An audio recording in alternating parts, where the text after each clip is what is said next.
God. So Drew, for yeah, a there was a split time second where there, we I got red fucking hot, and I was like, and here's why. Drew, for those of you who are listening, Drew said, "Hey, is it cool? Just I'm here for like 5-10 minutes. Got like the kids over there." And Adam just like his head just exploded, which reminds me of on Diamonds and Rust, our first movie together.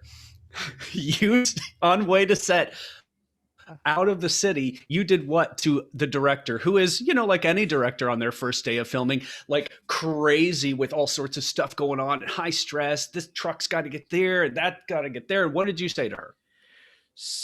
this was bad. So we shot upstate New York, and we went out. It was a 2-day shoot, and we all went up a day before the shoot to just sort of walk the space, and do a little rehearsal. And then we stayed up there for like 3 nights or whatever it was. So us 3 actors are at Penn Station, and no, we're like well on our way. We've already made in one the train stop. and we are en route. Yeah, and I said, "Hey, this is to the director. It's her first film." I said, "Hey, we're like waiting at Penn. Like, where's the van? There's no van to like come get us. We're all standing outside. Make this 2-hour We've been trip on our ways for like well over an hour or two. Right. And we're on the train, and I'm like, there's no response. There's no response. Is she? And I waited 2 minutes and went, I'm totally kidding. We're on the train. And we got there, and everyone was like, you gave her a heart attack. Right. She literally, and I've since directed 2 movies. If somebody did that to me, I would have, that was not, in hindsight, and Tommy worked on both of those movies. I was like, remember what I did to Ashley? If someone did that to me today, I would fucking lose my mind. So I shouldn't have done that, but it was pretty funny. You held your tongue. You held your tongue because you didn't know. You didn't really know what you're getting yourself. See, Adam didn't care. He'd never worked with Ashley before. He just figured, what the hell, And I was like, she'll know I'm kidding. Well, the thing is, I am probably one of my favorite things in the world is our pranks. And I have done some insanely brutal pranks.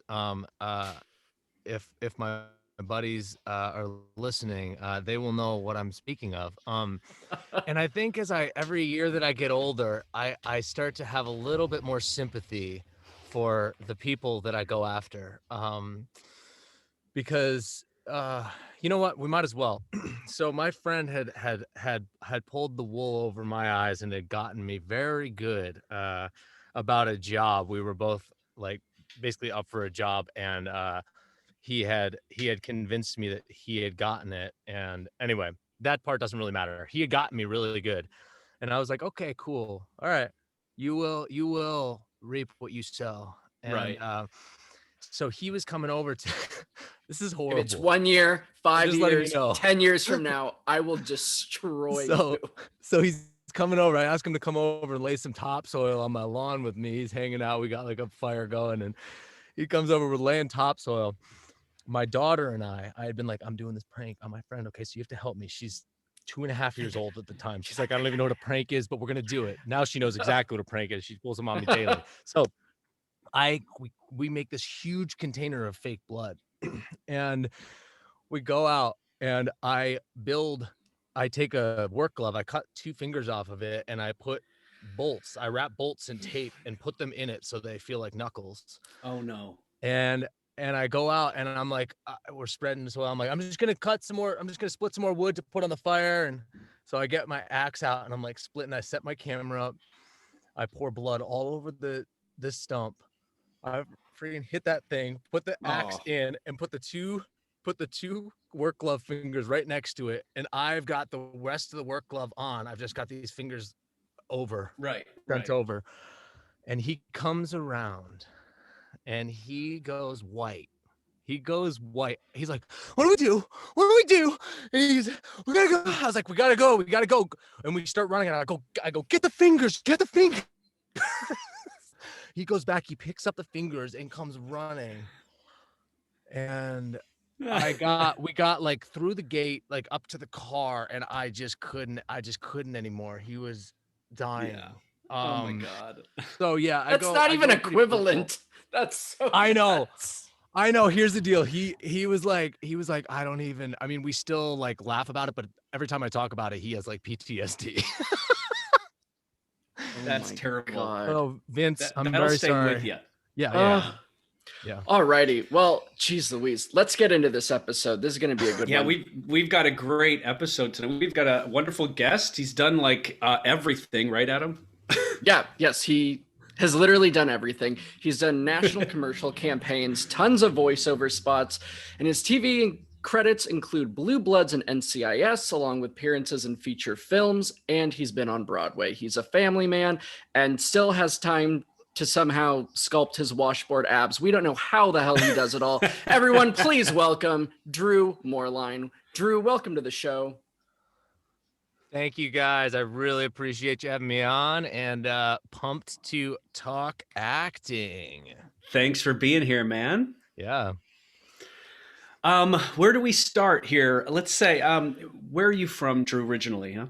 Yeah, I'm from upstate New York, just outside of Ithaca. I grew up there till I was 10 or 11, I guess, up for debate. Then we moved to New Hampshire. My dad got a job at a prep school in New Hampshire, so we moved there and went to that prep school that my dad taught at, and then moved and then went straight to Syracuse University from there. Did 4 years there, got a BFA in acting, and then moved straight to New York that spring right after I graduated. Couch hopped and yeah, did the actor thing. And here you are, right? And here I am, not couch hopping, thankfully. And what age you were couch hopping? It's just your own couch. You bought a couch and you're exactly. It hopping depends on your couch. It depends depends how kind I am to my family during the day, whether I'm on the couch or not. Yeah. How old were you when you knew like acting was something you were really interested in or wanted to be? Yeah.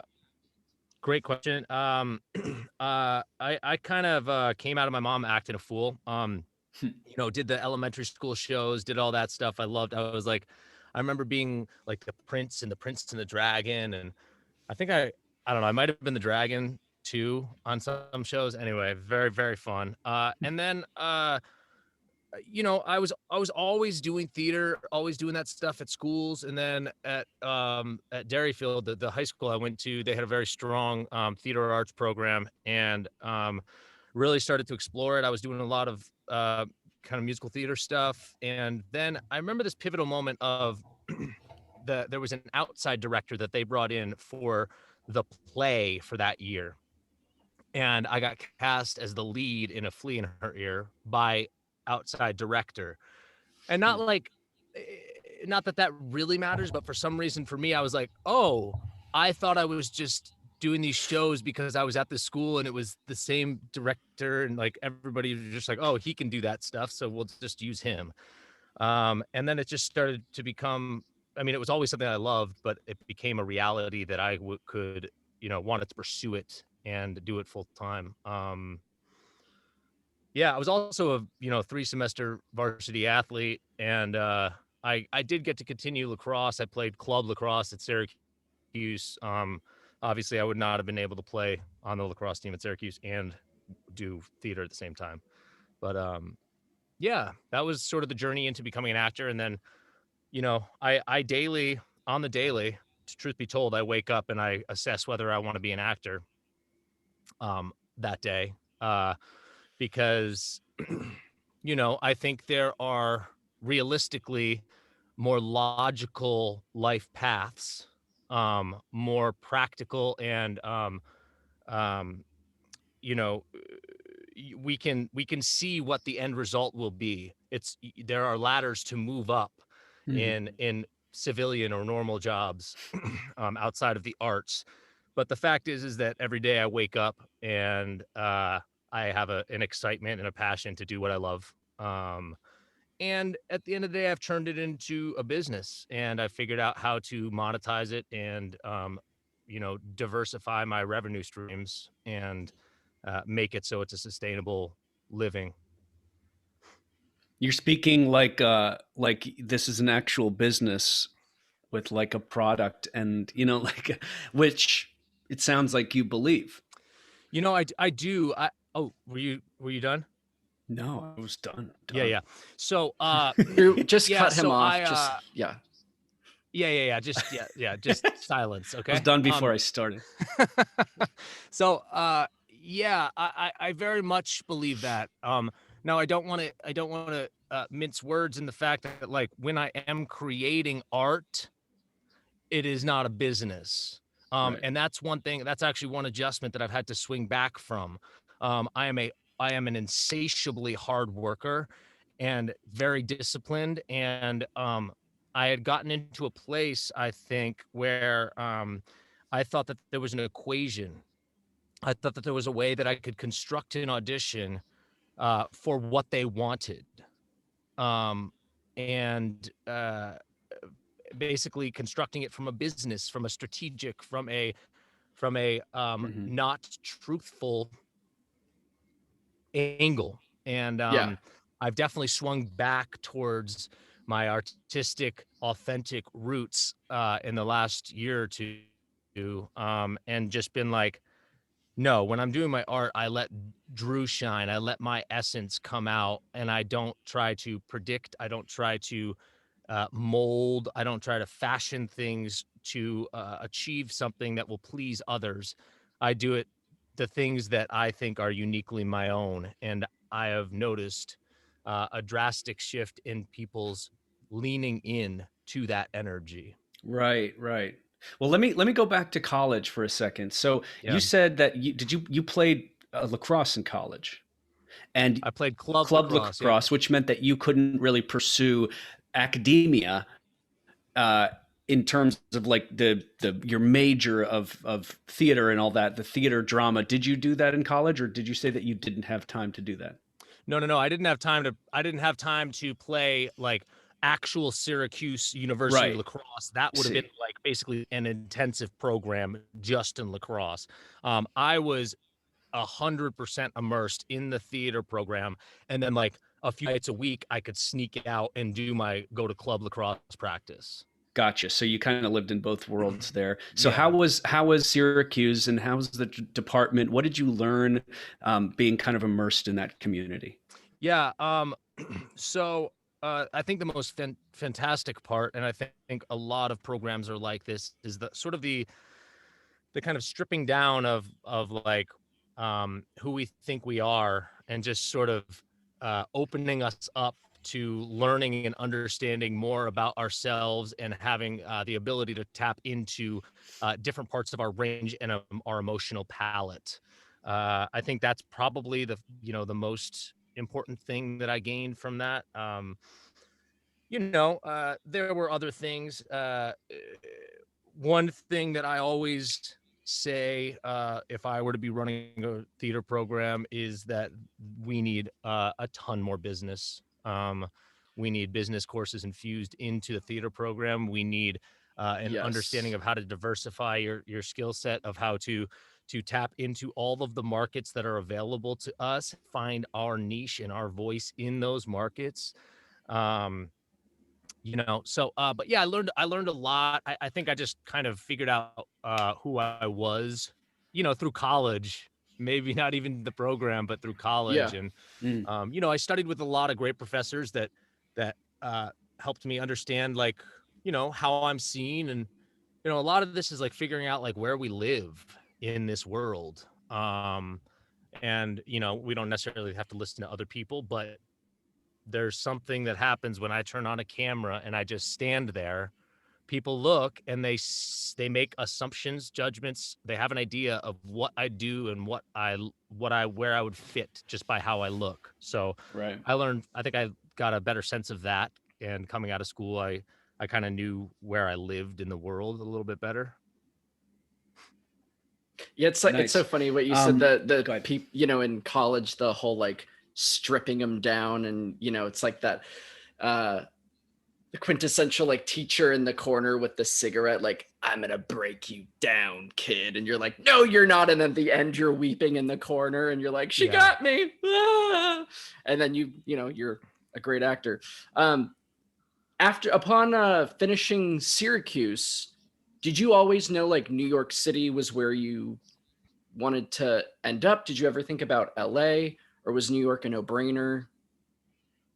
Yeah. Coming from the East Coast, New York made a lot of sense. The migration from Syracuse was New York, just in terms of like the department. We did a semester called the Tepper semester in New York, where we studied which is one of the great business parts of the school. We studied for a semester in New York City. We lived at the New Yorker Hotel and studied with Oh, wow. David Capreliotis, James Caleri, a bunch of the greats, and those That's amazing. relationships, and those relationships have sustained, which has been wonderful. And I definitely learned a lot in that program, just being kind of immersed. We went to shows every week, multiple shows, just being immersed in the culture, the business of how it's actually going to run in the city. Still, we didn't get much, zero voiceover, zero commercial, zero animation, zero, video games. There are all these I stress this stuff a lot, to clients and stuff, that it's just, we have to tap into these markets because these are the things that sustain us in the valleys, and these are the things that provide us the financial freedom to create the art, like skeletons, like the things that we want to create. We want to make ourselves to fulfill our the itch we have to create art. So yeah, I like that. Yeah. Really quickly, just New York was the obvious choice. And then once I did come here. We'll probably get to this, but I came here with reps. And it just I was building here, so I stayed. I did spend a couple months out in LA. I want to say a year and a half ago. Did a bunch of generals, met everybody out there, started, kind of solidified relations with my commercial and TV film teams out there.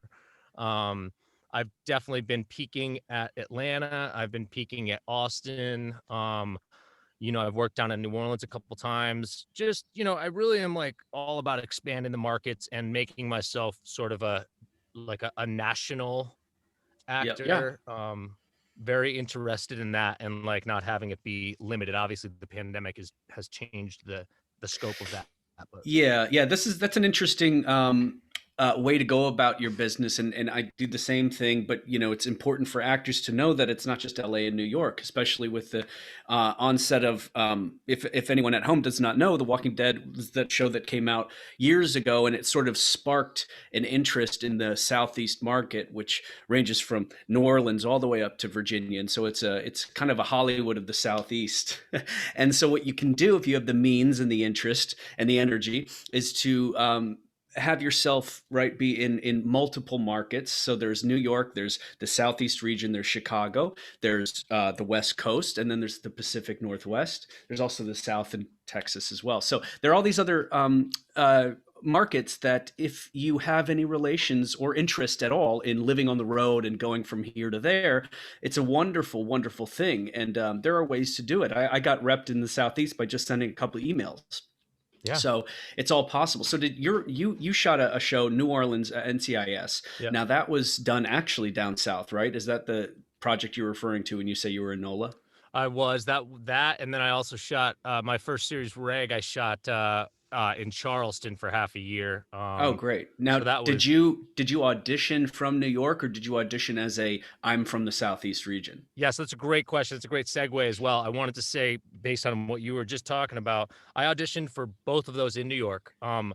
One thing that's great about the Southeast is that you go into a bit of a smaller market, so you can be a little bit of a bigger fish in so now the larger roles will likely still come through the LA and New York markets. So anything that's like guest star over, guest star recur, fractional, or series reg are going to come through the New York and LA markets. But if you really are like interested in like building a resume and it's different, you're finding it difficult to find footing in New York or LA, you can hit one of these smaller markets, get a few, co-star roles, large co-stars, recurring co-stars, one-day guests, local hires, Right. and build up your resume. And you can live cheaply, you can get some bar job, and you can just audition. And there are some of my friends who worked in LA for 10 years, and they moved to the Southeast, to Atlanta, and they started working more in 1 year than they ever did in 10. Absolutely. So it's a wonderful way to start. You probably, like you said, are not going to get your guest stars. Those are coming from the coasts, but stuff to get you started. It's such a great idea and is a wonderful transition to bigger markets like Chicago, and then you move to New York, and then you move to LA, or however your path is. So, right. And if so you mentioned, if you come out of those markets with like, a bunch of day player jobs and like even feature films, like all of them, they're just going to try to pull, especially like lower budget features. They're not going to try to pull out of larger markets. So they're going to try to cast there first. And why is that? Because you're cheaper. If you live in Atlanta, they don't have to fly you in. They don't have to put you in a hotel. You're probably going to get a lower rate than maybe somebody who's negotiating from a coast. So it's all a great idea, especially if you're just starting out, and a great way to learn. And there are ways to get repped and side jobs and all that stuff. So if you need help with that, obviously send an email to us and we can point you in the right direction. So you did mention, though, Drew, that you were repped going into New York. How did that happen? Yeah, so showcase did a showcase through Syracuse, and there was this agency wanted to work with me. They signed me across the board. This is sort of a fun acting story of how people get where they are. My first audition in New York City was for a Bank of America commercial, Bank of America MLB. It was a credit card, MasterCard. And I booked it. And your first one. My first audition. And that's amazing. It turned into like this 3 spot. It was a montage shot. It was the closing shot. I was painting the stripes on a Yankees car, a white car. I was painting blue stripes on it. And then like I splash painted the camera, and they used the montage, and then they just took my thing and they cut that into a 15-second spot. And then it played on the Bank of America Jumbotron in Times Square for like 3 years. They used this thing for like, God. So it was, and then I was like, oh shit. So this is how it goes. Okay, cool. Let me get like pizza and beer every night for the rest of my life. And that's how you gain a ton of weight. And, you take a little dip in your career. I just was like, oh, it's just so easy. And then wow, it wasn't easy actually. So yeah. And this showcase, though, in college, when it was obviously put on by the school, agents come to New York or come to Syracuse and watch all these people, and then whoever they like, they decide to pursue. And so you had reps going into New York, which is one of the hardest things to do, is to get the apartment that you can afford, get the job that pays, and get repped. Sometimes that takes people longer than it should. Sometimes Adam, it took a little bit, that was his path. And so that's great. You bypassed that extremely stressful process of getting repped. So after you booked that, how did things go for you in terms of theatrical and commercial? Sometimes when people book their first thing, that's happened to me. I moved to New York, booked my first movie. It went to like Tribeca, but I was done booking for like a year and a half. I didn't get anything after that. So it happens. Yeah. So the showcase we actually came to New York, so we got a lot more buzz. Gotcha. Yeah, Syracuse. We did it at Syracuse, as you said, but then we brought it to New York as well. And yeah, definitely very fortunate to like walk into the city with someone who is submitting you, because it's very difficult to get yourself into a room without it. There are ways I still actively do it myself. I'm repped, across the board. and I still like look for things for myself on the side and just do, pay out who I need to pay out if something comes through. But I'm still actively pursuing. So yeah, booked that. I think there were a lot of bricks and foundation laid for my career, relationships that I still have and maintain with casting directors. As is expected, I was going in for series regs for Warner Brothers and CW and CBS and ABC and not hitting anything because you're green and you're coming in and like acting like you're on stage in Syracuse. And so yeah, I had good success in commercials. Booked like a One Life to Live, and then a few things here or there, and was just basically waiting tables full time, and kind of partying and Yeah. living the high life. And Were you single then? I was single in and out, and then I like made a decision to buckle down, and it coincided with kind of getting my body back where it needed to be, getting my mind and my substances back where they needed to be, and probably had a lot to do with my current wife, I was starting to date at that time. And as soon as I did that and made the decision, I don't know if we can plug companies on here, but anyway, went to one-on-one and found new reps. Sorry, let me go through that more clearly. Went to one-on-one, signed up for a bunch of agent manager meetings. I love one-on-one. I did all sorts of casting director workshops there as well, but met agencies. Met one, left my agents. I cried when I left them, and they were like, "It's all good, dude. Go do your thing." And Drew, you're not our only client. Like, we're not out of business. Right. Yeah, and they're like, you're kind of a mess anyway, so it's okay. No, so yeah, I got a new agent, worked with her for a bit, and then switched agencies again, and kind of like got a manager in the meantime, but settled into like where I am now. This was a decade ago. Yeah. And when I got my mind right and got my stuff right, everything just clicked and took off. Right. So let me quickly touch on that. I struggled with the same thing, or I'll say I struggled. I don't know the word that you would use, but early on, when things are uncertain and you don't have a 9 to 5 and you're young with not a lot of money, but not a lot of expenses, and every reason to just take advantage of every moment that you have in the greatest city in the world.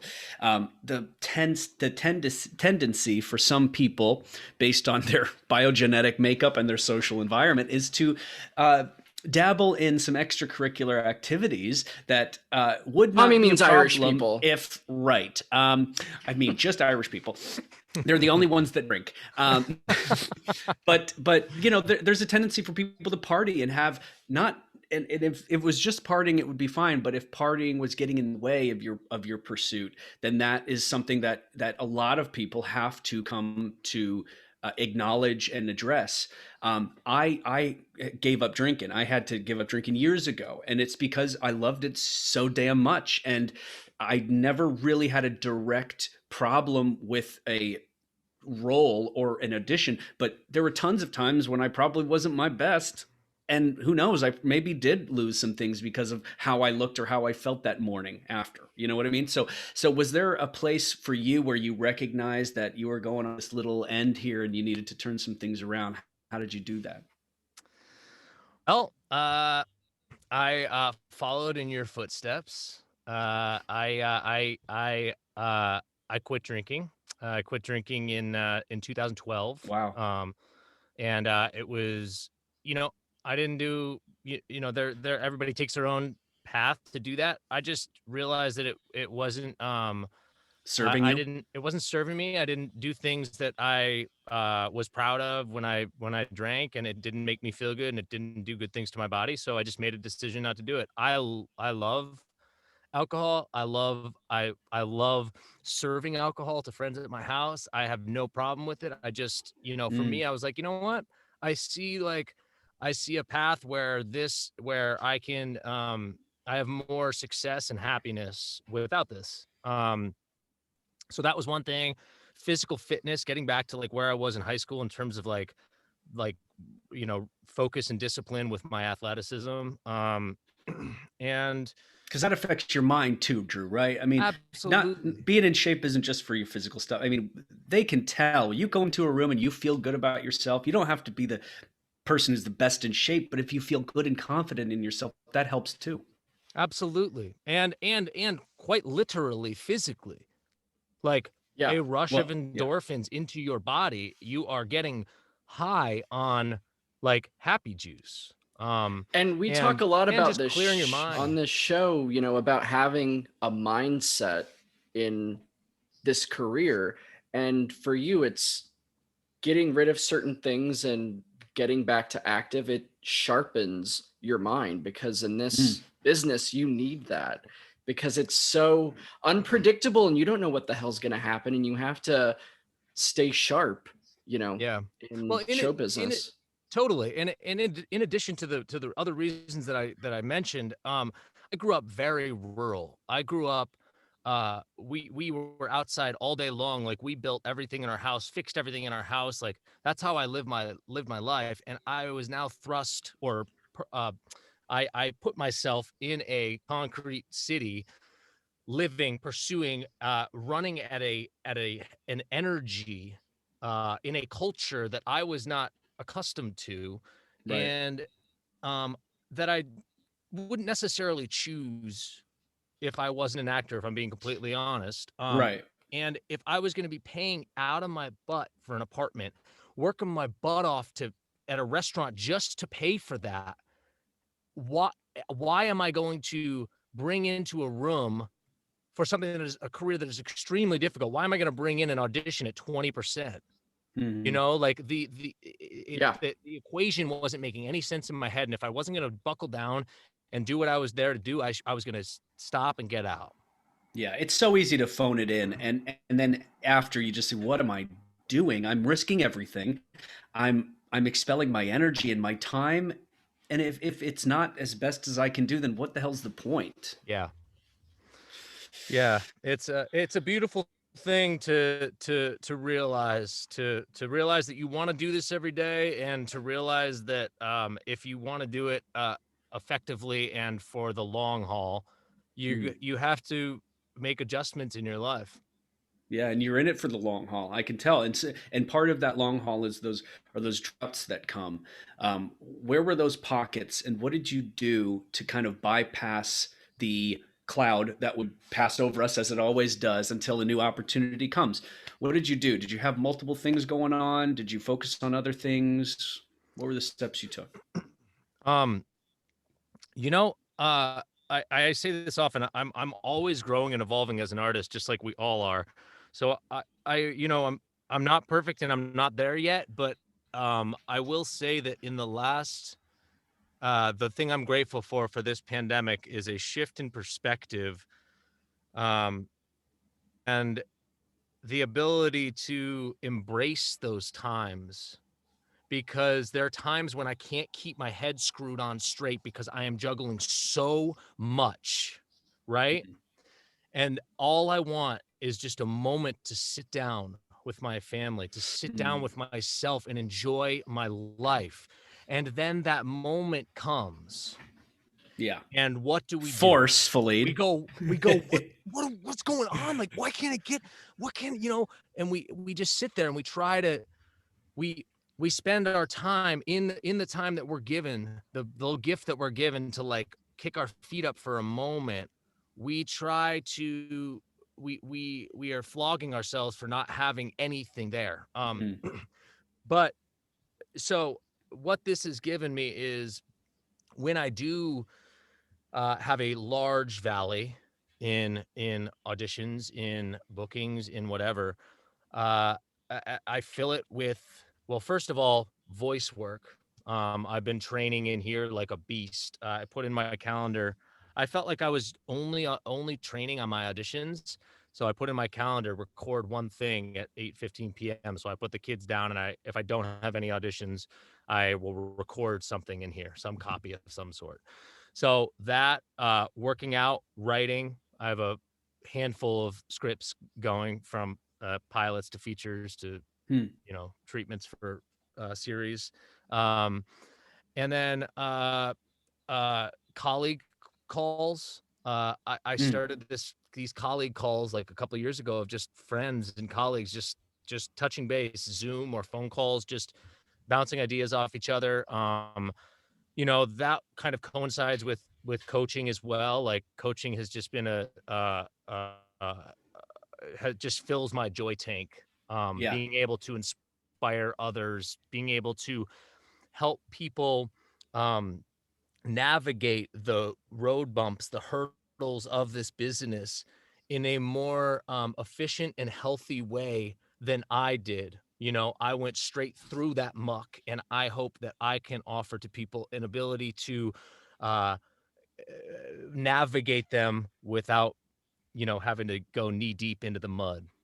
Yeah, great way to consider yourself lucky for seeing all these one step forward, two step backs, trial and error, this didn't fit type things, because now you're able to talk to people and show them where you went wrong and offer them guidance to not make the same mistake that you did. That's the whole point of Book It, is to like make sure that we help the people before us so that they're not taking those two steps back, Yeah. And great. Wow. Just on that really quickly, I love what you just said. Oh, what was I just gonna say? Hold on. Two steps I was forward. talking about Book It. I was talking about not making the same mistakes, the two steps back, the people bypassing the same trial and error bullshit that we did. Anyway, we'll move. Anyway, the lightning will come back to it. Okay. Yeah. I'll just cut that. So I'll just cut that. Just cut that entire. You know what? Cut the whole thing. So I imagine that. So I imagine that script writing and coaching has made you a better actor. I know that the scripts that I read, the more scripts I read, the better actor I am, because I know the algorithm of how the story, progresses, and it allows me to be a better actor because I'll know the story better. So does that help you? Absolutely. Yeah. And one thing I'm very transparent about with coaching clients is that, like, I have to be honest with you. I truly hope that I'm able to help you, but I have to be honest that I'm also gaining from this experience, because the more times that I tell someone, you have to let your authentic self shine through every self-tape. That's the most important thing, because they are going to be calling in 100 guys that are nuances, right? So if you're trying to be what you think they want, they've got that guy called in. Right. And he's going to get it because he's that essence. So there's just this. So anyway, that was a tangent. That's so true, though. It's so true, Drew. You know what I mean, man? It's like all I can do is be me. And if I'm the essence that they are looking for, then I'm going to get that role. And no one else could have come in and done me. Because only you can do you. If you don't do you, then you never went in.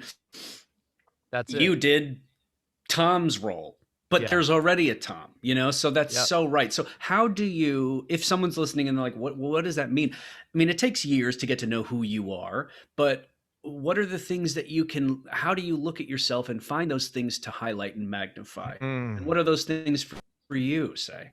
What a complex question, man. Charming smile and authenticity and a and can I help paint your house type vibe?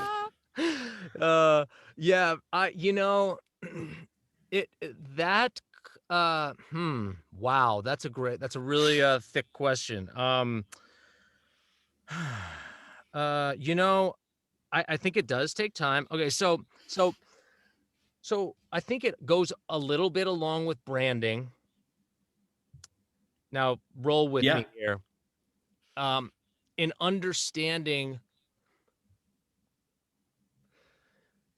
letting your authentic self shine does not negate the fact that we as the business people can understand how people see us. We talk about in this class I'm in, we talk about the freebies. So what I was talking about before about how people just see me, right? Yeah. So it doesn't negate the fact that like there are words, adjectives, and phrases in breakdowns that show up in 80% of my breakdowns, right? I'm sure you guys see that. Absolutely. Words that you guys get. So there's an understanding of like how the industry views us. Now, I don't want us to think that's who we are. I don't want that to, but there's a sense of like taking that, absorbing it, being like, okay, cool. Maybe that's like part of authentically my essence. Ah, interesting. So you're talking about your authentic type, you know, and you won't know what your type is. Like when my agent asked, what's your type? My first year in Chicago, and I was like, I don't know, like boy. And she's like, no, here's your type, you know, here's your type. Boy next door. Man. Boy next door, new cop, new lawyer Yeah. in the branch, like, you know, all these things that finally after years of getting the cop, the lawyer, the whatever, all those breakdowns, it's like, oh, okay, it's polished, it's like kind of forming my type and getting to know, oh, this is me and this is what I can bring. I'm not going in for the villain, so I'm not the villain, I'm this guy, and it kind of informs yourself about you essentially and how you come off, because it's important to know your type. Right. And then I think through that understanding, we take the sides that we are given and we go, this is the character. How would I naturally, organically live in this experience truthfully, Drew, because it will be totally different than what either of you would bring. And we have to trust that. That's what I mean about authenticity, is that like I don't want to be spending my time trying to do what Tommy or Adam is doing, because all that will do is a watered down, less true essence version of their tape. So they'll watch your tape and they'll go, oh, cool, I get the essence. And then they'll watch my tape and they'll be like, that seems like a similar essence, but it doesn't fit on him. Yeah. And, you know, it's a little confusing because like as actors, we want to be like, well, I can do anything. Like I can play any character. And you're like, yes, we can. We're talented. We're able. But the fact is that there are other people in this world, in this business, that also play that character, but just in their center. So they could cast me who could stretch to that, or they could cast the person who is like inherently essence that person. Right. If that makes sense. Totally. Yes. Yeah. Yes. It helps. I think it helps. I think it helps in, this is like one of my big things, is I think it helps in the auditioning game to go, I did not get the role because as long as you have put the work in. I did not get the role because I didn't do the work. I did not get the role because I'm not talented. I did not get the role because I did a bad audition. I didn't get the role because I'm just not the guy this time. And that's it. And you know, it's like at this echelon, at our echelon in our age, it's like, you know, we talk, I've been wrestling with this feedback thing for years. And it's like most of the time the feedback is like, he did great. He's not the guy. That's like, what all it is. Yeah, like, right. what do you want me to say? If we call Drew in, we enjoy his work. We think if they called you in, that means they think you could book the job. They are not wasting their time, your time, or the creative's time. Right. This is all stuff we covered in just a previous episode, in an episode called Rejection. And for those listening, it's either coming out soon or it has come out. So check that episode out. Adam and I delve into the R word. And I couldn't agree more, Drew. I couldn't agree more. You're taking yourself out of the equation and understanding that it's a whole big constellation of moving parts that you have absolutely and positively no control over. Yeah. And we will crash and burn if we do not accept that, because otherwise we think it's our fault all the time. And there's a wonderful thing about knowing that if you didn't get that, there's always another role. And if people keep calling you in, you're doing something correct. That's it, baby. Like, Yeah. That's it. Simple as that, man. That's like, and that's the thing, is that we have to remember that that is the win. That is the win. The audition came into your inbox.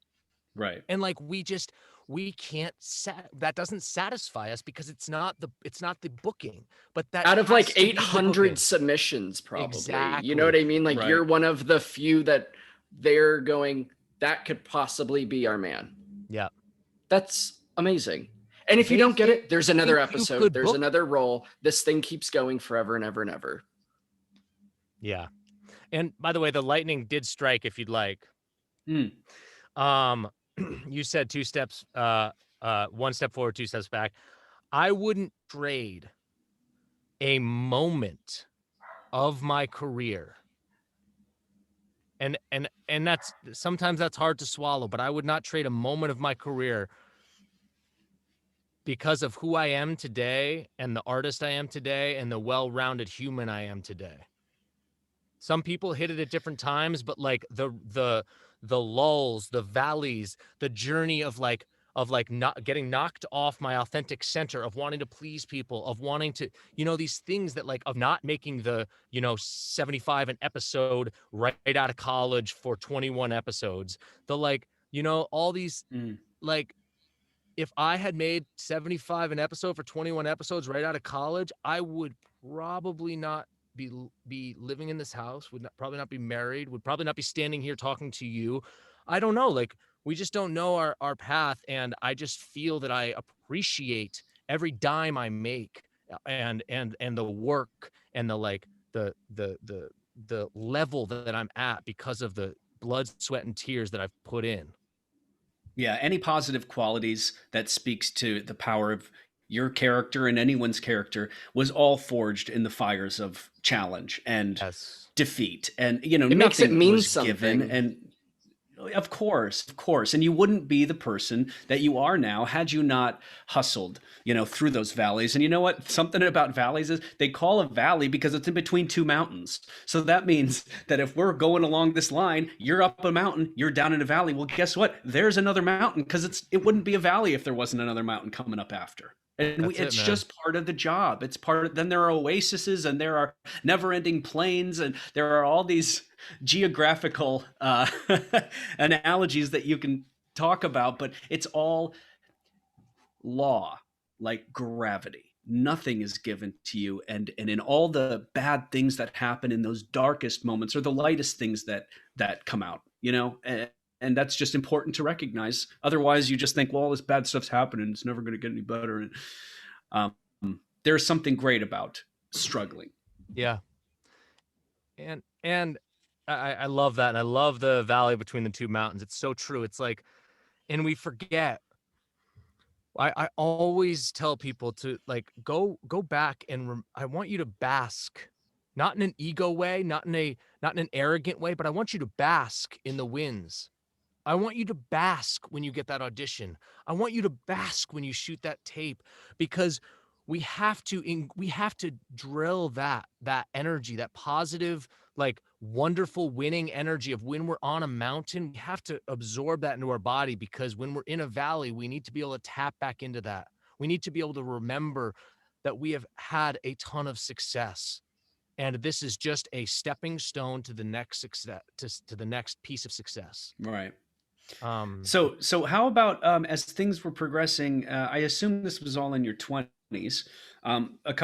You've got some commercials going, you've got some TV, some films there, and you're getting some momentum. And you get on a Broadway show. Can you talk about how that all happened? Yeah, I can. So he's like, no. Sorry, we're not talking about that today. I'd been too painful. Out of time. So yeah, I was auditioning for a bunch of stuff. I was and then this show came along and they had done a bunch of auditions, and I had been at Telsey actually and seen a bunch of these auditions, these guys going in suits and like going in and like singing, and I was like, what are guys doing? Like going in, like looking all fly and going in and singing for stuff. What's Are we doing that? Guys and You're like, Dolls again? That's my jam. I'm like, I gotta Harry the horse right here. I kept seeing it, and then I finally asked a guy, and he was like, "It's American Psycho." I was like, "Oh, crazy!" And then nothing happened. Like the movie? Yeah, exactly. And then it was like months later, all of a sudden, I got an audition. I was like, I thought they were auditioning a couple of months ago. Anyway, went in.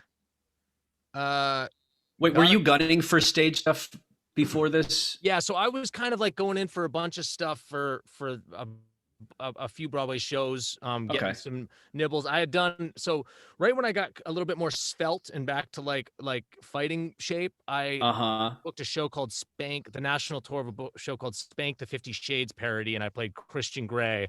I was like, did singing, playing the guitar, dancing, stripping. Like it was like 3,000 like women who had read about this man. Oh heavens. And then all of a sudden he walks out on stage.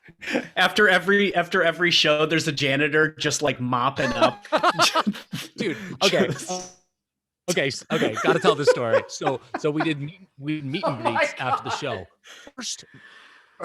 First meet and greet. They like walk me out, and it's like this, of course, like it's not me. I'm not talking from an arrogant place. It's this guy. I'm embodying this man that many women have. Right. Yeah. So Did you feel like Justin Timberlake? Like, was this just so surreal? I swear to God, the opening of the show, I come out from like behind these two black panels, and it's like I'm in like this leather jacket, and it's like, it's like Elvis Beatles style. I swear to you, it built my like understanding of like my confidence and my It put it through the roof. It set me up for where I am today. So I go out into the lobby after the first show.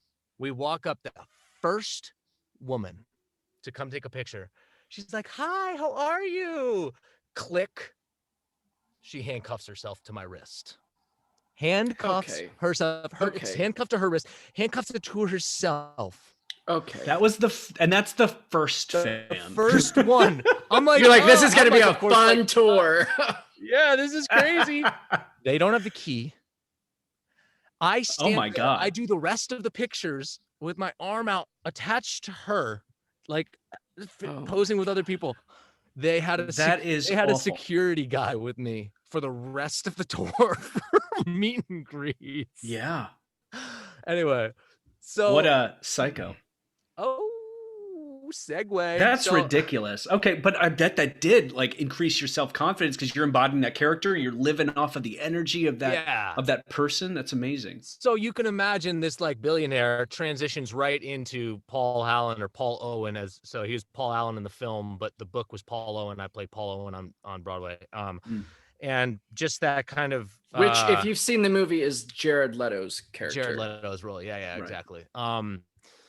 So yeah, I went in for it, had an incredibly wonderful first audition, got called back, and the night before the callback, I said, "Hi guys, it was a dance call in the morning. I went to the rap party for a feature I shot, and they had a taco truck, and I got food poisoning.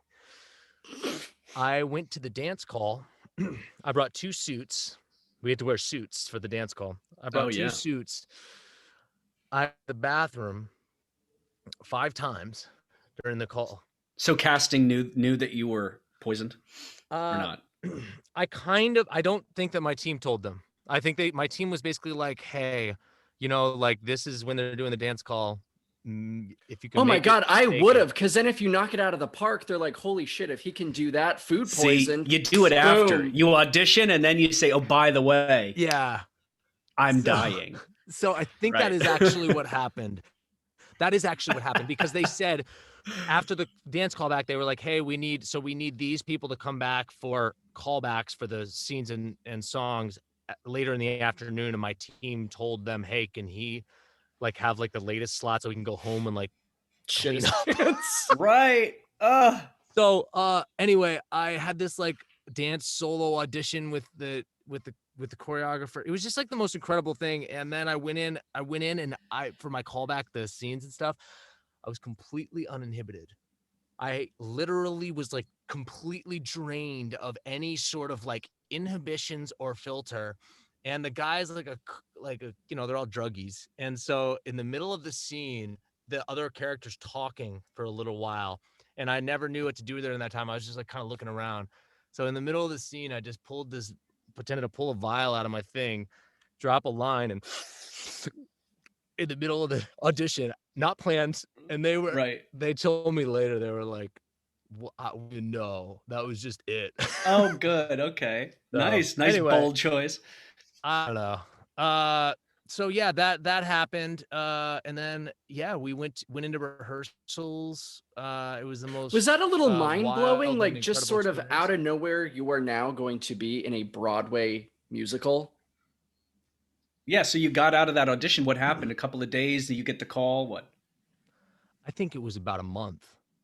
Wow. Really? They were like figuring out everything. I remember vividly, I still have the voicemail. I was underground on a subway, missed a call from my agent, came above ground.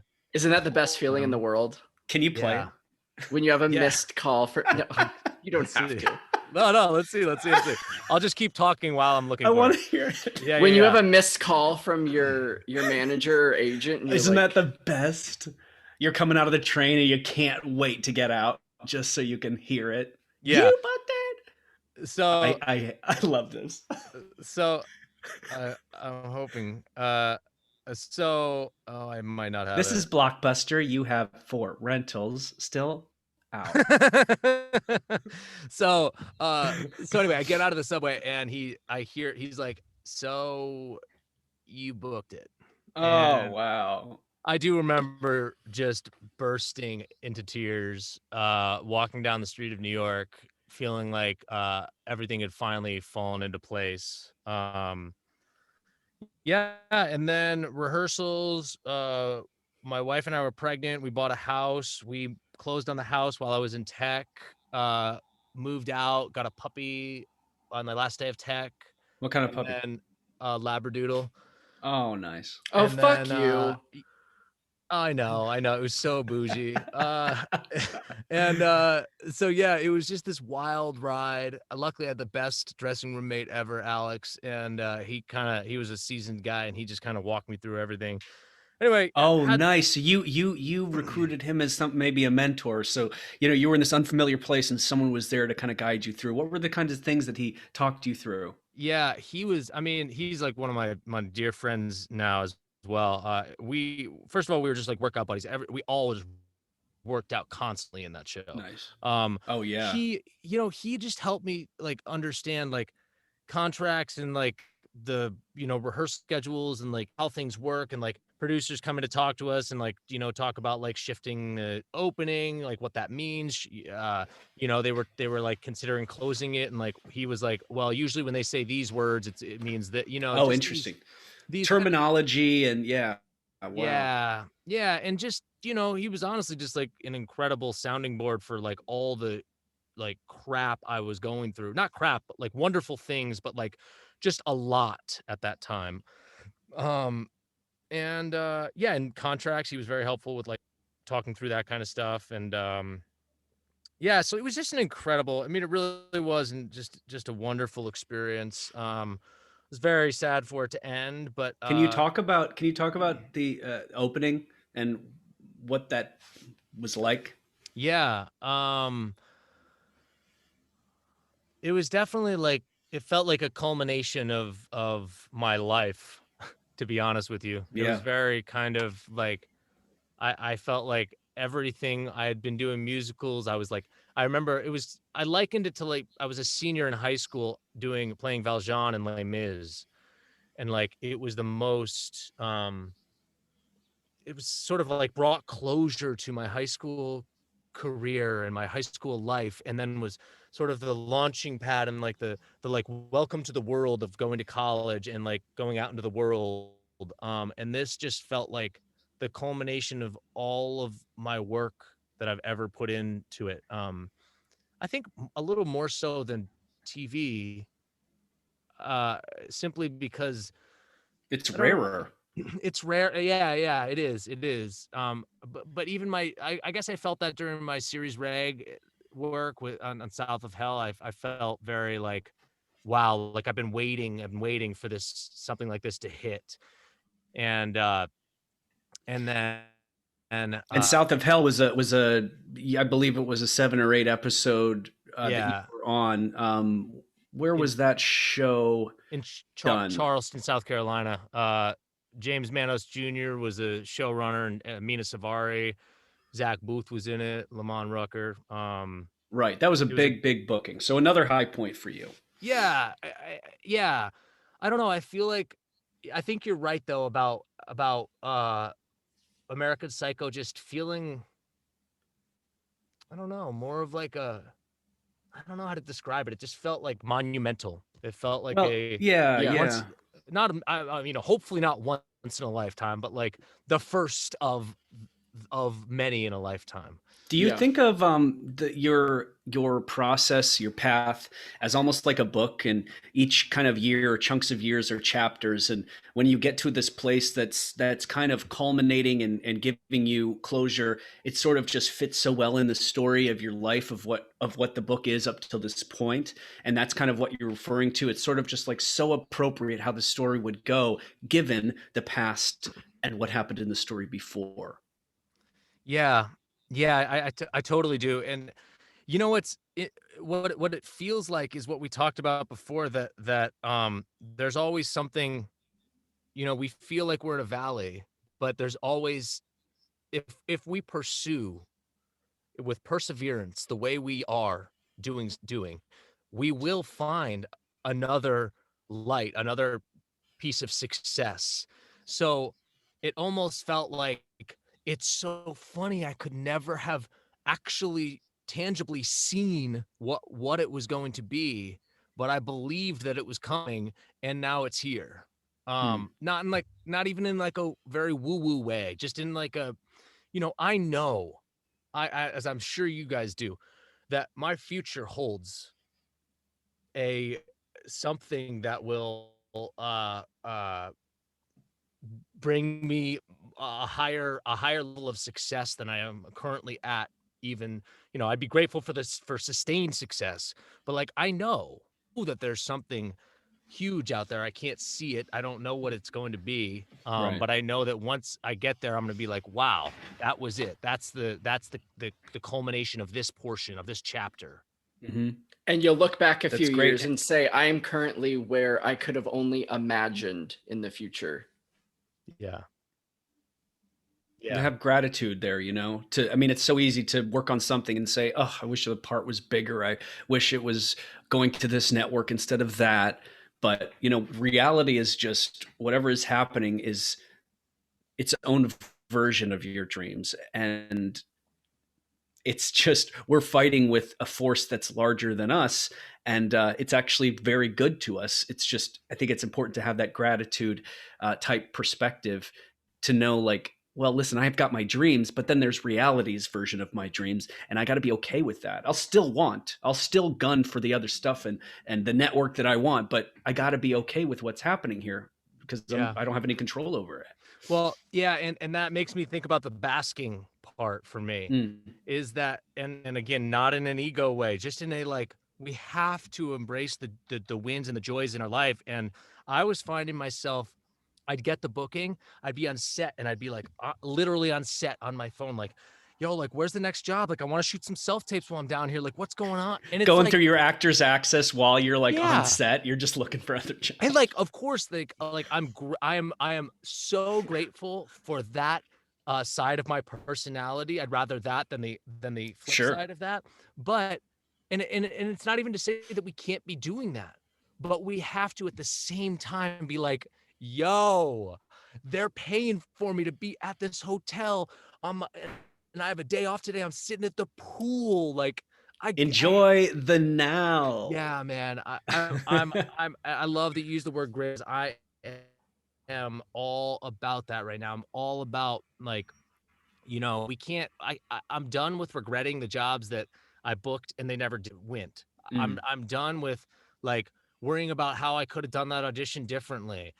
I'm done being like, you know, like I will manifest, I will think about and hope for things in the future, but I'm not going to live there. I'm not going to be constantly seeking that higher platform. I have to enjoy the platform that I'm on, because there's always going to be one up there. And that only takes time and experience to get to that point.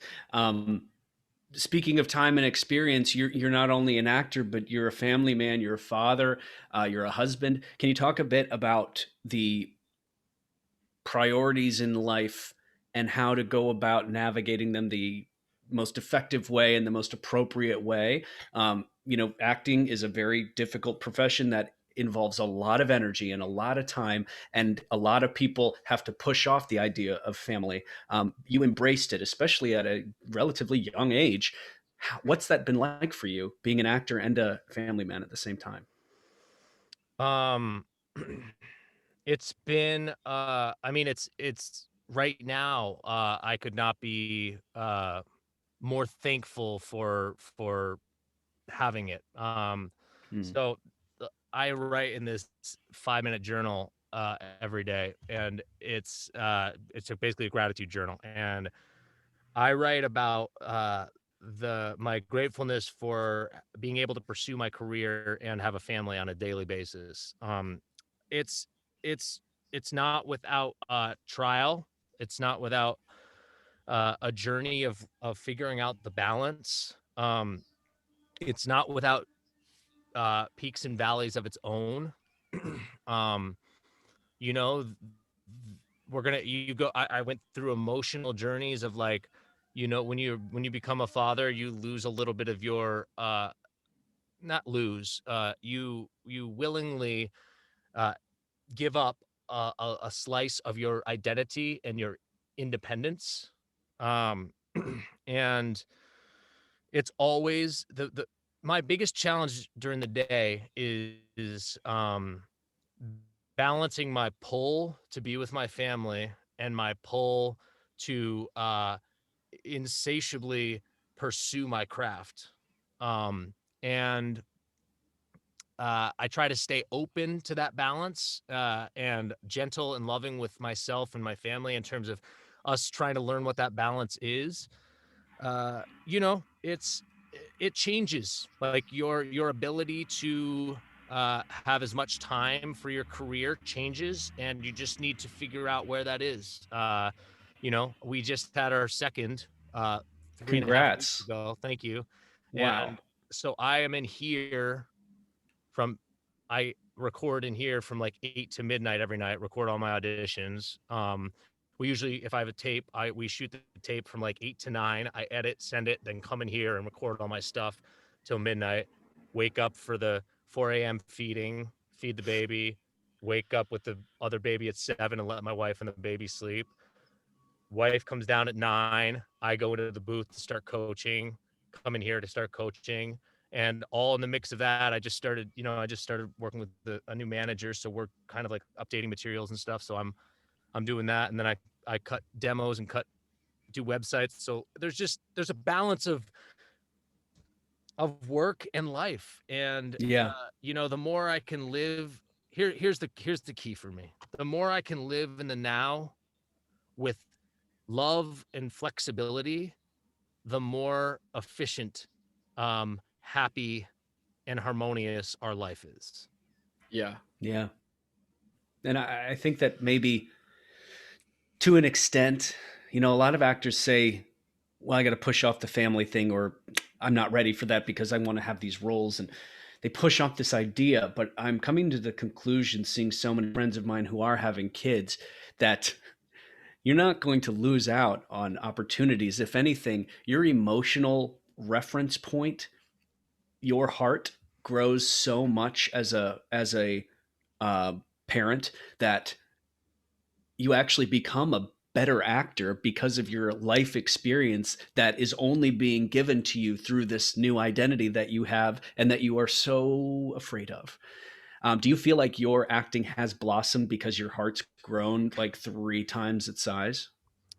I definitely feel that um I have a greater understanding of like uh love empathy, patience, and like familial relationships. And it's funny. I didn't feel this immediately with my first daughter. She's 4.5, so it was probably like 3 years in or closer to our second daughter's birth, that it really started to land. The idea of like people talk about how like, well, once you have a kid, like the priority shifts. So auditions and like this whole thing doesn't seem quite as important. So you actually get to like that place of where an audition is actually the best, where you kind of just like, I don't really need this. I don't really care, not in like a negative way, but just in like a, I'm going to put my work out there and I either get it or don't get it. And people always said that to me. I was like, I don't get that. But recently I'm like, I've been focusing on my family while balancing my career. And I think the like shifting a little bit more like love and care towards my family has helped me be like, I'm going to put all my hard work and awesomeness into this audition, but it's out of my hands. And I think it's really helped me to like blossom and to release is really the key thing for me. Because you've gotten to a point where it's Lovely. That role isn't the end all be all. So you can do a little bit more of like sweating the small stuff. Right. And if I make it the end all be all, guess what's happened? I'm definitely not going to get it. You know what I mean? Like, yeah, that's exactly. the energy that I'm pushing through in my life and in my career, is that like attachment. I'm releasing attachment. My therapist really likes to talk about that. So important. I mean, what's the law? Let it go and it comes every time, no matter what it is. It's the girl, the job, the whatever. It's stop thinking about it. That's when it's going to knock on the door. I mean, it's hysterical because it happens every time. Yeah. So the more plates you have spinning, the more logically, the more success you're going to have, because you're not focusing on something so desperately, abandoning that attachment. There's such a wealth of information, Drew. I mean, my God, what would you say to your younger self, or people coming up behind us who haven't really begun their careers yet? Any advice to your younger self or the younger generation? Wow.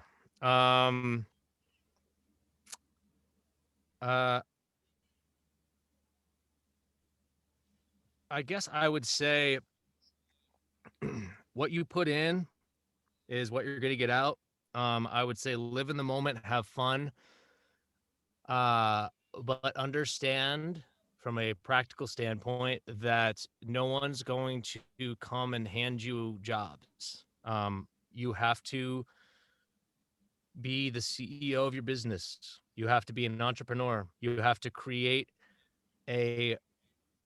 this is my opinion. Not everyone agrees with this, but I think you have to create a storefront. You have to create you have to have a brand. We are, at the end of the day, we are artists, but we are a product. We are something that is part of a package that is sold. Right. So I think there's just I talk about this a lot. There are very few things that we can control in our career, our business. And the few things that we can control, I think we should take full advantage of capitalizing on them and doing them as effectively as we can, investing in them, our materials, our headshots, our reels, our websites, our training, continued training. If LeBron James didn't shoot a basketball for 6 months and went into a professional game, he would look like a fool. So you have to keep those muscles limber. He's a baseball player. No, croquet. Is this sports ball? So yeah, training and supporting one another. Being there for people. Community, and make something. Yeah. Well, listen, it's been longer than 10 minutes, so. Drew, thank you so much, man. This was wonderful. You're welcome. Treat, Drew. Hey, Drew, where can people find you online? People can find me at drewmoerlein.com, DrewMoerlein. Drew Moerlein, like when you go fishing and you hook a big one and you yell back to your captain, "Hey, Cap, I need more line." .com. Do you put that on the the tag on the bottom of the website? Don't. He's like, that's the website. When you're fishing I pick up lines. .com. You guys got still that? typing. Jesus Christ. What about Instagram? At Drew Moerlein. DREWMOERL. Lovely. Like the you know, like when you're fishing and you say, hey, yeah, Jesus. Yeah. Drew, thanks a million. We appreciate your time and all your wisdom. Really wonderful stuff. I can't wait to see what's next for you. And is there anything coming up next? There is. I have a film out right now called Fair Market Value, good old rom-com. And I have another film dropping on April 6th called The Wrong Path. I'm the lead in that. Very kind of cool, gritty thriller. That'll be on. I haven't gotten an official release, but I think it's going to be on Amazon. Okay. And people can follow the any of your stuff coming up on your Instagram and all that stuff, right? Instagram, website, all that. Terrific. Well, I'm so excited to see what else comes for you in the next couple of months as things open in the next years. And I'm glad that we're connected now. You're a wonderful person. Thanks so much for coming on. Thank you guys for having me, and love this podcast. So thank you guys. Thanks, Drew. And Drew, if you have like another hour, do you want to record this? Yeah, I think we're ready. Yeah, let's record one. I know. I was getting so sweaty that was the one. Oh my gosh. I'm tired. All right. Thank you so much, Drew. Later, guys. Be good. Oh, that was awesome. What a treasure. What a good man. I mean, hardworking too. I just love his work ethic. Yes, and so many great pearls of wisdom sprinkled throughout that. That was really great. Yeah, I mean, he's right. You cannot just have an acting career. You got to have something else that's plugging you in and keeping you going. And if nothing else, to distract from the stuff that we do every day. But at the same time, you want to provide yourself with a system of revenue. And the way that he looks at his acting is exactly the way that like a successful actor should. And this is a business. You find ways to make money, you find ways to guarantee your product, and you treat it like that because I think that's the most effective way to navigate. I don't know. I love it. Yeah, that was great. That was a good one. Thank you, everybody, for tuning into another episode of Before the Break. As always, check out Adam at that AdamDiCarlo. Oops, sorry, I was gonna intro your stuff. Go ahead. Go ahead. As always. Sorry. Okay. As always, hit subscribe, leave a comment, write a review, give us a rating, all that good stuff. You can find us on Instagram at bookit_NYC. bookitnyc.com. You can find Tommy online. Follow Adam at that. Oh God, just let me plug you. Go ahead. No, I'm done. Okay, well, I am too. Okay. That Adam DiCarlo on Instagram. Follow me at Tommy Beyond, and come back next week for a new episode of Before the Break. Thanks for listening. Bye, guys.